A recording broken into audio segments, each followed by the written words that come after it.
who better than me? Welcome back to another episode of the Hardcore Casual with your boy, Bass the Kid.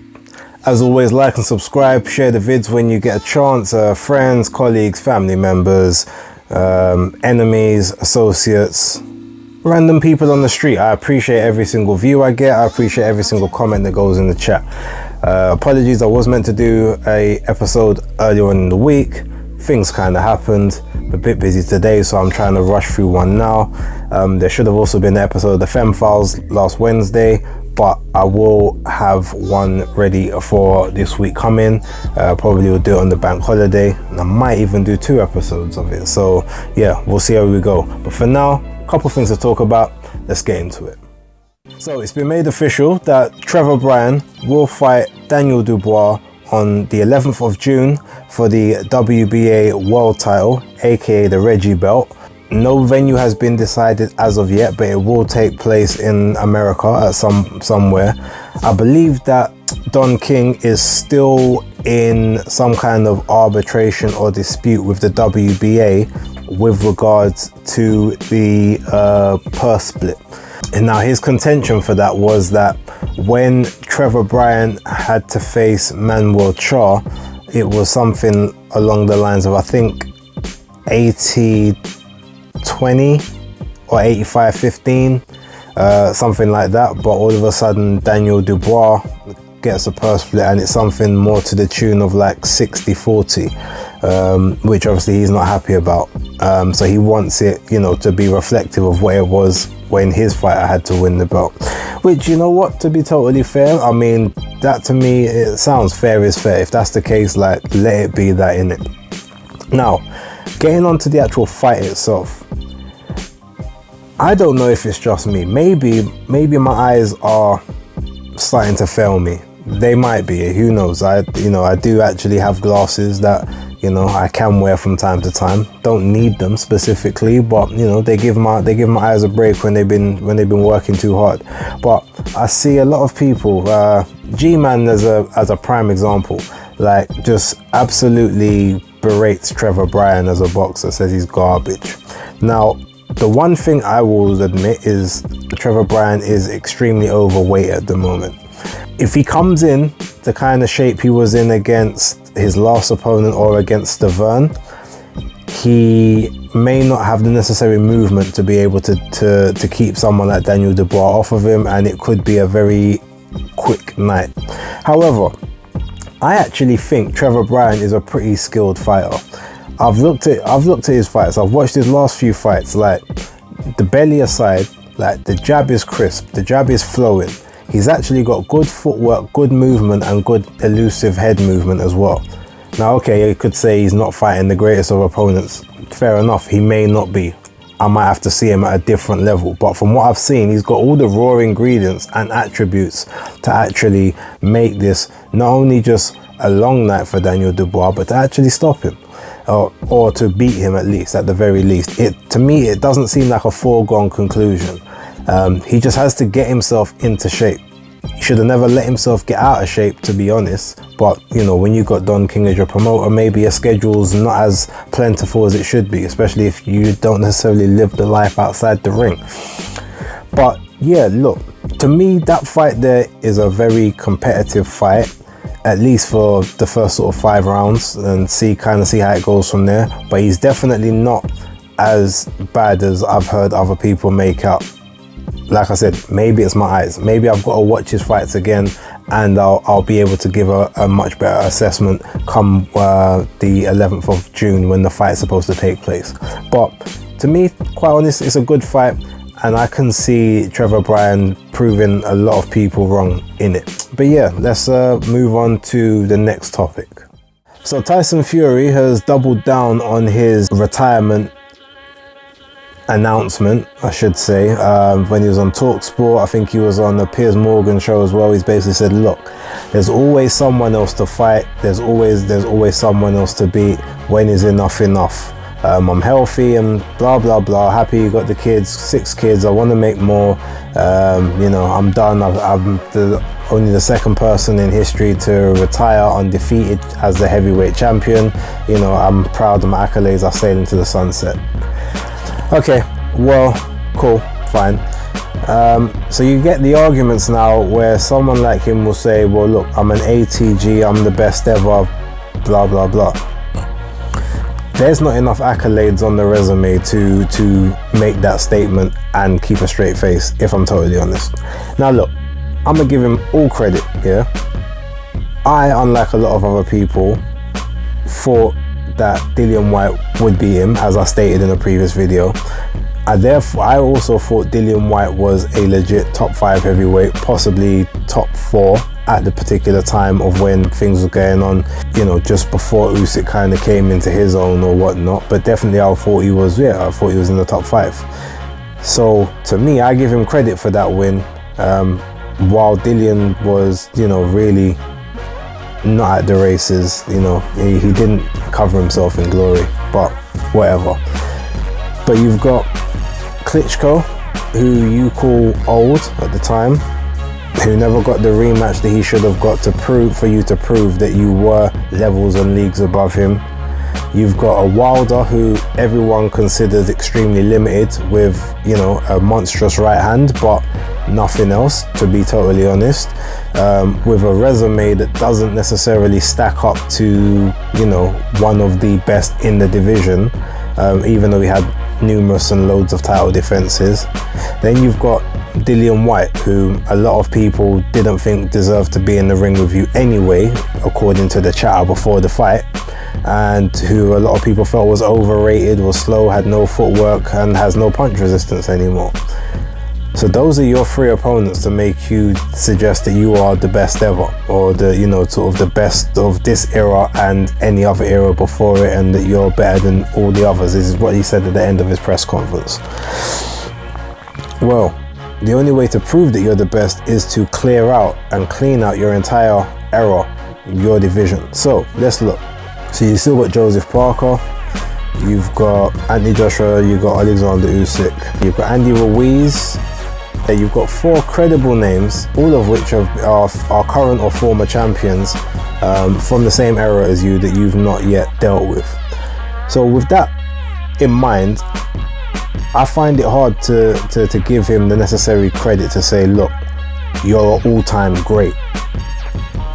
I can say you're the greatest of this era, or the greatest of this current generation, or the number 1 of this generation, no problem. I've got no problem saying that. But when you're trying to stack that resume up towards a Muhammad Ali, Lennox Lewis, you know, like a Joe Lewis, a Jack Johnson, a Gene Tunney, like these kind of guys, you know, even to a lesser extent, a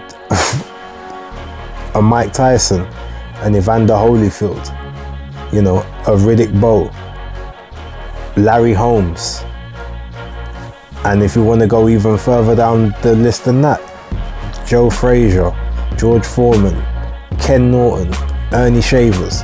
Like, you've got all of these guys who, some of which will never get the full accolades they deserve because they were never champions in their era, because their era, just the people were just that much better than they were at that particular time. But I reckon a lot of those could compete in this current crop and do extremely well, and possibly, you know, possibly win titles and hold titles for long periods of time. Like Ken Norton, a prime Ken Norton in this era runs ragshot over the whole division as far as I'm concerned. So with that being said, if you happen to be in a weak era, and well, I've totally even forgot the Klitschko's. Vitaly Klitschko, like, that guy mashed work, innit? Vladimir Klitschko, you beat him, you know, towards the end, but again, another reigning champion. Like, these are all guys that, you know, all within this era would do very great things, probably dominate, just like he's been doing. So if you are the best of this era, you can't leave any dispute. The only way for you to actually cement that legacy is to take out every single other person within this era right now. Now, we're not even saying to you have to fight 4 or 5 people, 4, 5, 6 people even. No. Wait, a lot of people are just saying you just got to do one. You just got to go undisputed. So fight the other person with the other belts, the other consensus number 1 or number 2 heavyweight in the world, beat them, then you can sail off into sunset. They're not even saying it has to be Joshua and Usyk, just one of the two, whoever wins the rematch. I don't really think that's too much to ask to then kind of put yourself in that category of saying, well, look, I cleared out the best of who was there. Me personally, I feel like you got to beat both of them because they're both in that top 3 right now. Top 4 at absolute push if people want to include Wilder and say he's like number 2 or number 3 or whatever. So that work needs to be done before you get the necessary plaudits that you are seeking, because Larry Holmes had 20 defenses in a 7-year reign. You know, Ali's reigns are legendary, we don't have to go into that. Mike Tyson fought 8 of the consensus top 10 heavyweights in his division at the time. You know, Burbick and Ruddock and these men there, they were all legit top 10s and they were champions. He beat every champion to become undisputed at the time when he done it. So, you know, it's a little different than, you know, winning all 3 belts against one person and then winning the last belt against someone else like years later. It's not the same. This isn't taking away anything from his skills and abilities. Great boxer. You know what? I used to say he's overrated. I feel like in a better division, you might see either really how good he is or how just limited the guys are at this stage. Because the resume is not great, let's be real.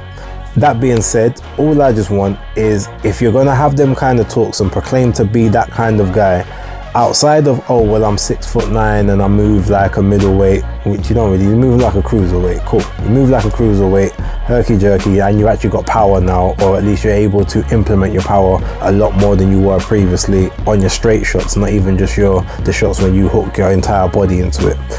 That's all I want to see. Like, clean up your division, then you can talk all of that, and I've got nothing to say, and people like me who don't really want to give you certain accolades because of the way you maneuver and maneuver around the place, we have nothing to say to you.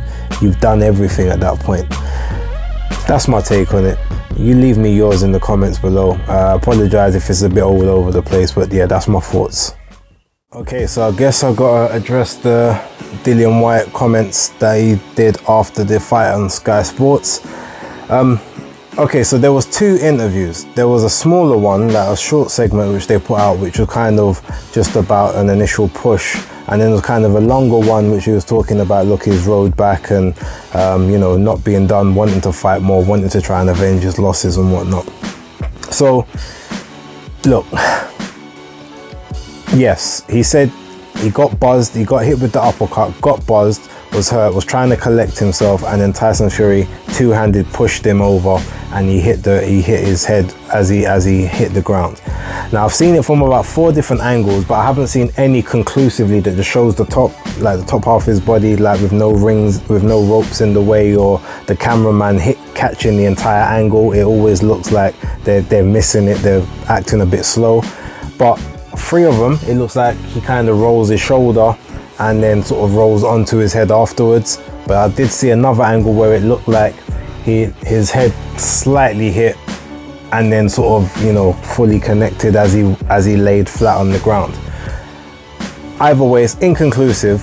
That being said, the excuse, it's not great, because regardless of if you did like slightly hit your head, because it wouldn't have been a violent hit. The way he dropped, his head wouldn't have crashed and crash bang walloped onto the ground, because if it did, he wouldn't have got up at all. Like, he would have been knocked out completely. So he may have hit a little bit. The velocity and the impact, I don't know, but everyone knows that the damage came from the uppercut.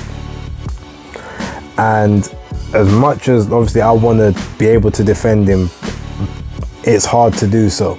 Now, that being said, I can't slate him too much, because it's not necessarily like he's going around making up excuse after excuse after excuse. He's saying, look, he pushed me over, which he did. That's a fact. Like, that's not glove gate. That's not my suit was too heavy, you know, I didn't have my legs under me or whatever.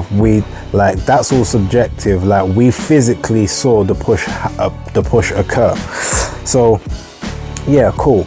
And every heavyweight wants to, you know, sort of make a reason in their mind as to why they lost, so that they can carry on fighting, that they can make, you know, that they can use that as a fuel to get back.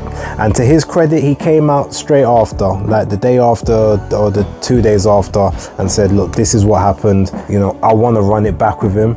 He'll never get that opportunity to do so, so that's out of the question. But he said he wants to avenge his losses. He said he wants to fight Wilder. He's like, I don't know what Wilder's doing, but, you know, like he said, he wants AJ again because he wants the chance to avenge that loss. And I respect it. A lot of people are talking about what he does next, and, you know, going to Sky and doing the Chisora trilogy. No, as much as they say, oh, it's gonna, you know, it will do well, if they was gonna do that, it makes a lot more sense to do it on his own. And the reason for that is he's just been knocked out on a different platform. In his last 3 fights, he's lost 2 of them via knockout. Derek Chisora's lost his last 2 fights back to back and now has about 11 losses. So the intrigue to see that fight, considering that Dillian has won the previous 2, one via decision and the other one via knockout, is there any point in seeing the third? It's not like it's 1-1, so let's run back the trilogy, or even a draw and a win, so now we've got to clean it up. It's Dillian's got 2 straight victories. Even if people want to say, oh, they think Chisora won the first fight, I didn't. I had Dillian Whyte winning that fight. It was a close fight, but I had him winning that fight. So he ended it conclusively in the second one. There's no real reason for the trilogy, which means you're going to get a lot less people willing to put their hand in their pocket and buy the third one. If it's a part of your schedule, you're more likely to watch it, and you're going to have to take smaller money as a guarantee against the pay-per-view upside, provided it does well, but you don't know what it's going to do. Whereas on DAZN, at least you get guaranteed money. You know what you're walking away with at the end of the day. So if they were to do that fight, then that's how I see that. However, as I said before, I feel like good fights for him would be like when Jarrell Miller comes back, that might be a good fun fight. They're both, you know, both good trash talkers. There won't be any pleasantries in that press conference, or the, you know, or the weigh-ins or whatever. The Deontay Wilder fight to me is still a great fight, and as far as I'm still concerned, he still beats Wilder. That's my opinion. I've seen enough to believe that. Yes, Wilder's got the right hand, but you stay close enough to him, he doesn't, you know, it's easier to gain entry on him than it is to gain on Tyson Fury. But that's another story. The Otto Wallin, I think that business needs to get concluded, because it was inconclusive from obviously having to pull out the first time. Andy Ruiz is another one, I suppose.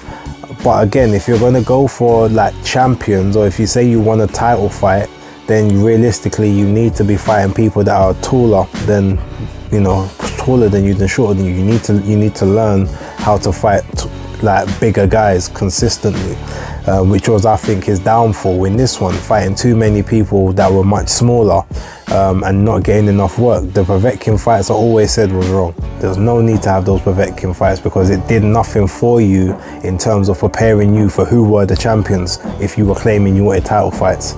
So yeah, that's that in a nutshell. Also, like, Michael Hunt is a good fight, and if there's any measure in Frank Warren, and he can, like, you know, actually, you know, get his ego out the way and look at the bigger picture. If Daniel Dubois manages to beat Trevor Bryan, that's a ready-made fight right there, and it, you know, it gets Dillian a world title, so to speak, or at least another shot at one, which can be segued into the super championship, you know, sort of a year and a half, 2 years down the line. If those titles then become fragmented, you might be able to pick up a vacant one that way. So there are options. The whole pay-per-view with Chisora, I don't think it's going to work, so I'd probably stay on DAZN at least for the next fight, get that one out of the way, and then assess your options afterwards. But look, I'm still backing Dillian. I'm still behind him. I still root for him. He's done it a lot harder than everyone else. He's had a much harder road than everyone else. So I've got to respect that, quite frankly. I'm gonna leave it there. Got a few other things to do today, but bless up, and as for always, thanks for watching, and Hardcore Casual out.